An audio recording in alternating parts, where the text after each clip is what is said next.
Hey everybody, welcome back to FSi DFS. I'm McKinley 412. Sorry, we're getting this video out a little bit later, but we're here. 13 game slate, pretty monster, but I think it's pretty straightforward, all things considered. Obviously, there's so many different directions that you can go with your builds with a 13 game slate, but it's kind of where we think it's going to be shaking out.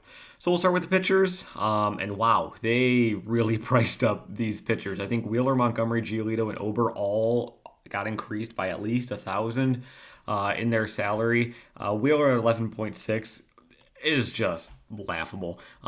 He does have a ceiling to him, but it's just a tough matchup going up against Toronto. Toronto doesn't really strike out a whole lot as a team in the first place, so it's going to be really difficult to get a fantasy score that's worth that 11.6 price tag. So while we do think he's the top option up here, I don't think that because of the salary you can really play him too much.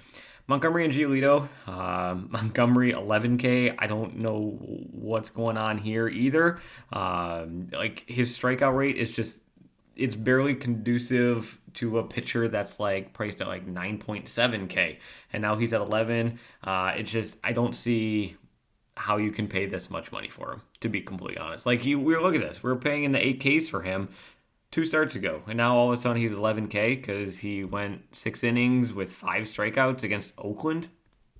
I don't know. So not going with Montgomery. Giolito is the same thing. I'm not going to be paying close to $11,000 for a pitcher against Texas, especially a pitcher who has the ups and downs like Giolito can do. Ober, he's got the best matchup of all these guys, facing off against Detroit at home. But again, I don't know if I really want to be paying 10K for Ober. He's another guy that, I think he should be kind of stuck in that, 9K range.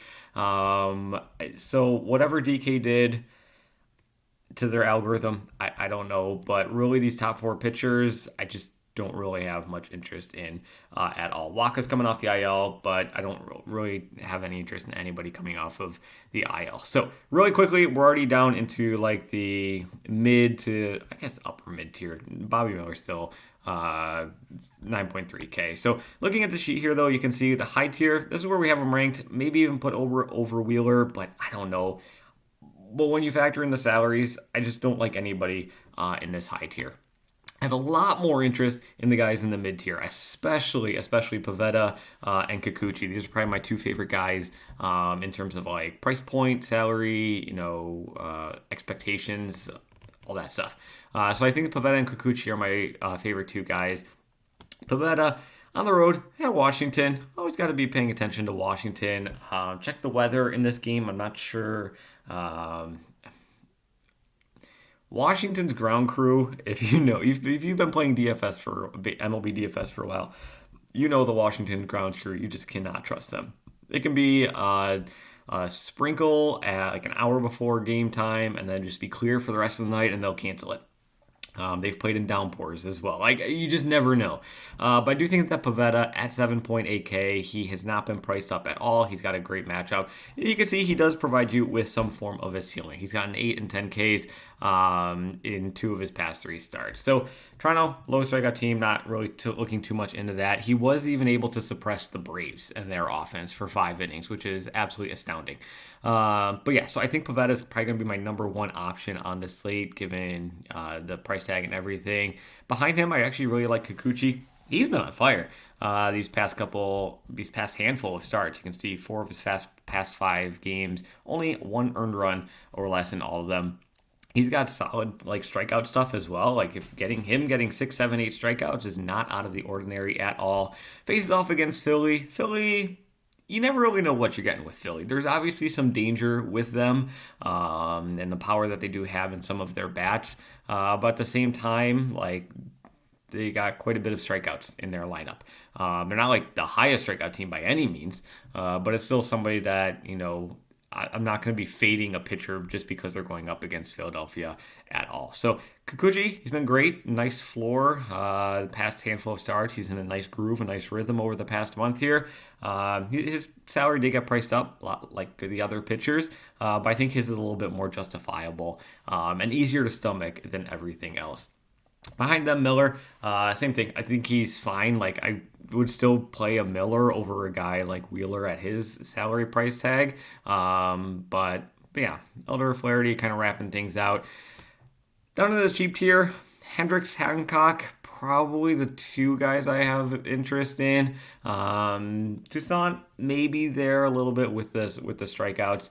Hancock, we all remember him being min-price in his opening start, and it was like, we gotta play him. Like, we got a pitcher who can go 90-plus pitches at min-price.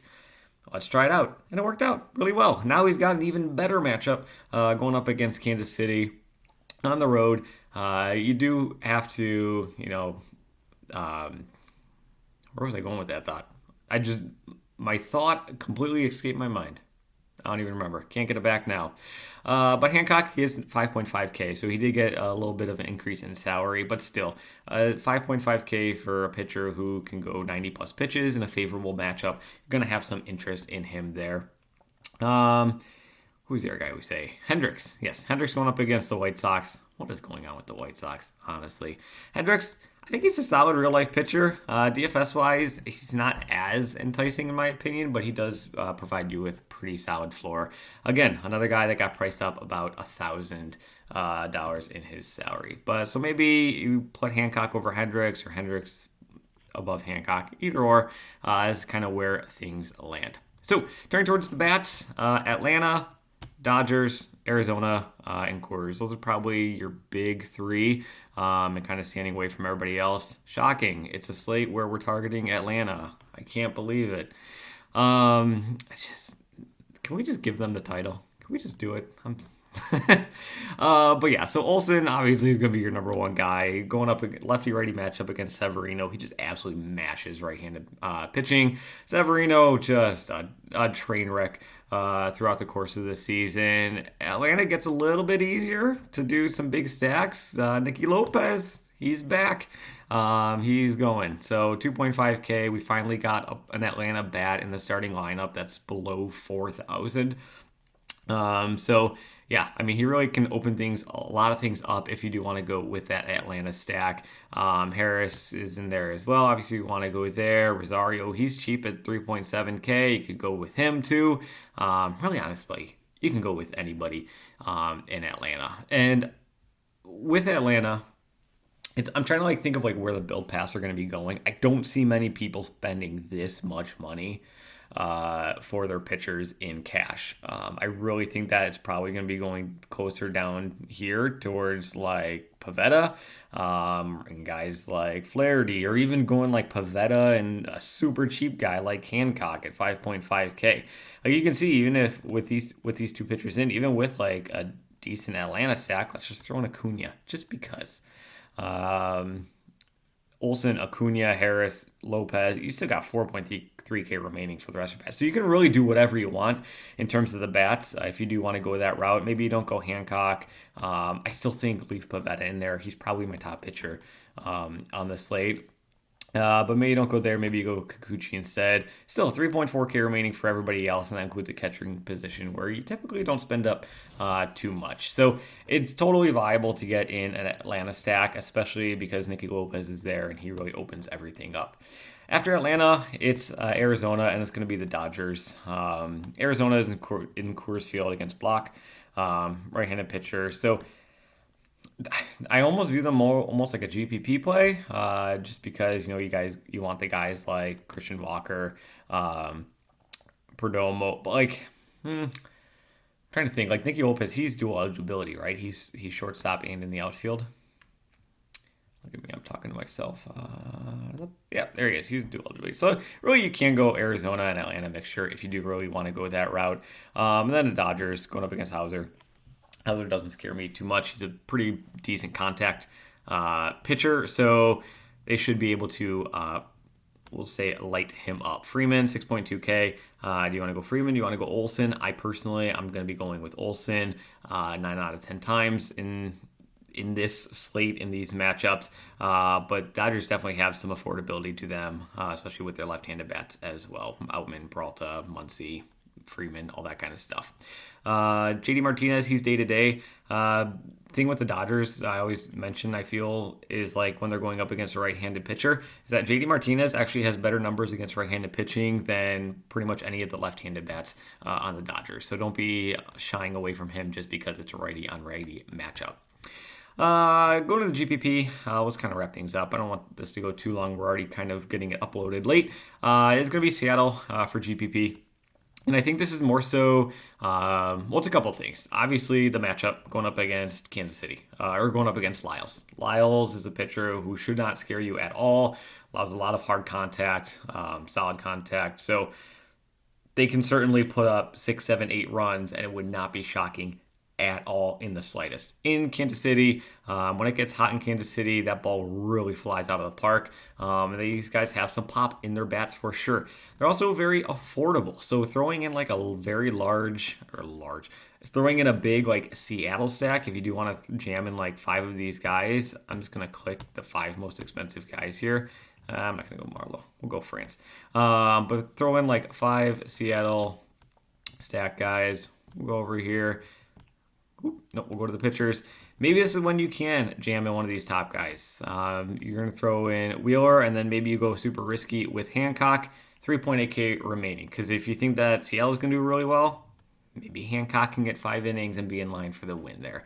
So I feel like the Seattle stack is kind of where you're going to be able to jam in those more expensive pitchers if you do want to go that route. If you want to get off of what I think is going to be pretty popular, Pavetta and Kikuchi, Hendricks, those guys, Miller, Flaherty, maybe not so much Flaherty. Well, I don't know.